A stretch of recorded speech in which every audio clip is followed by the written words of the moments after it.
Hello, this is Cassie Stover with Woodland Realty. I wanted to get on for a minute and discuss exclusive buyer brokerage agreements. Oftentimes, whenever you're going through the internet and start to look for a house for sale, you'll see, don't sign anything, don't sign anything. And that causes problems in different ways. So number one, your realtor is very likely to ask you at first meeting to sign an exclusive buyer brokerage agreement. Now, what this is a form that makes the agent your agent. Without this piece of paper signed, you are our customer, not our client. And that means that we are not legally allowed to advise you. So if you ask our opinion without this piece of paper, we're not allowed to give it to you. And that may not seem like a lot, but legally it is. Pieces of the brokerage agreement, and I'm kind of looking behind my camera to the computer to make sure I don't miss anything. But what it does is it binds the buyer or buyers to the brokerage, which is the company. It's not the agent, it's actually the company. And then it's signed by the agent. So that's who you're working with. But say, for instance, you sign a brokerage agreement with me and we get out and you're like, you know what, Cassie, I don't like you. Well, at that time I can say, you know what, I feel it, we're not the same kind of person, but I can maybe connect you with another agent in my company who I think that you're going to mesh better with.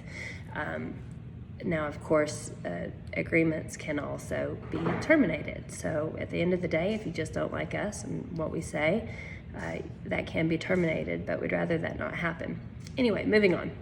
It gives you a term.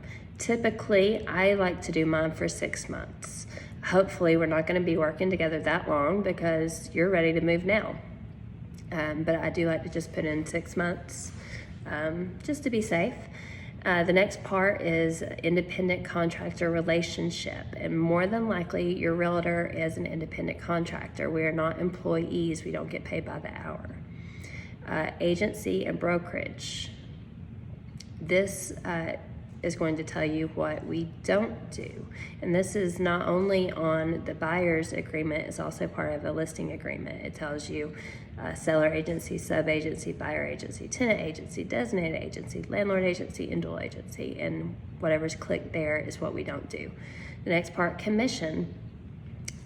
What this does especially is protect us from going in and getting a for sale by owner where the seller is not willing to pay a commission to the buyer's agent.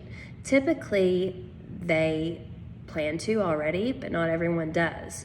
So we are going to put the number in as the percentage of the sales price that we charge, basically, and it's usually paid for by the seller. But in this case, if it's a for sale by owner, for instance, then the buyer is going to come up with the commission for their agent.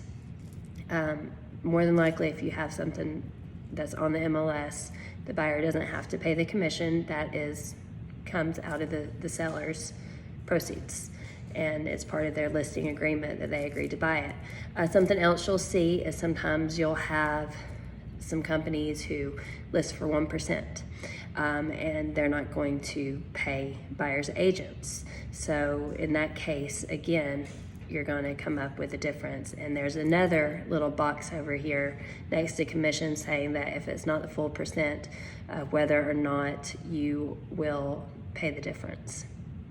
The next section is separate commission on a lease. If you wind up leasing a property instead of buying one, we can put in here that we are entitled to a commission on your lease. I always put not applicable on that, unless we're going and looking at properties for lease, for rent. But there's not a whole lot of those available locally in this day and age. So I just go ahead and put NA, because if we can't find you something and you wind up going to get an apartment that's not being dealt with by an agent, I don't want to get paid. The next one is the protected period. What this is, and it's the same in a listing agreement, it's a 90-day protection period, or we fill in the blank. I usually put 90 days, 30, 90, 60, whatever. And what that does is it protects us from going out, showing you property, you falling in love with it, but you're like, hey, you know, it's about to expire in a week. If I just go and, you know, handshake on the side and we can cut out the commission. Well, it happens, and it's happened enough that we're aware of it, and is put in here to protect us and our time and effort. The next part that you'll see is brochures, and there's a list of different brochures that were provided through the Georgia Association of Realtors. The ABCs of agency explains all the different types of agencies: lead-based paint pamphlet, mold pamphlet, EPA, home buyers and sellers guide, a radon pamphlet, protect yourself when buying a home, what to consider when buying a home with a community and its homeowners association, flood insurance, new construction, all that. So it's all in here, and then there's also special stipulations. And then it goes on to the signature.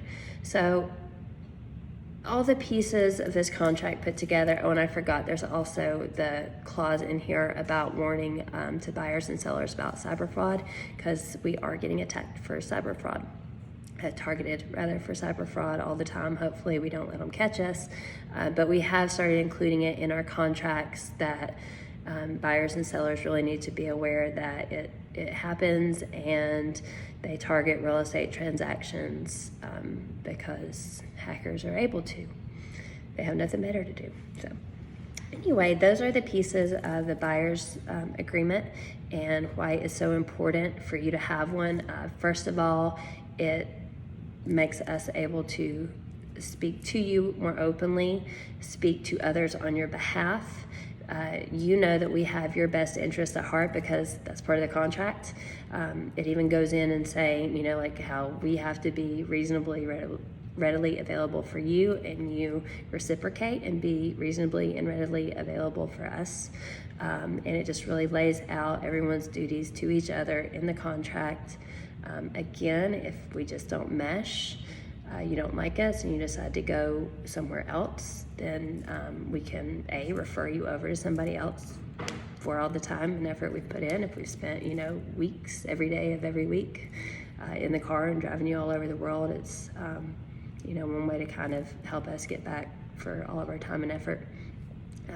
But it's ultimately about protecting you, about protecting us. It also gives us your information and is a key part of realtor safety. We all know that there's crazy people in the world out there, and if you're not willing to sign a piece of paper that simply has your mailing address, email address, and phone number, then what else are you willing to tell us? And we have to look out for ourselves in this industry, as well as our clients, and you know, our families come first as well. So I hope this was informative, and if you have any questions, let me know. I look forward to working with you.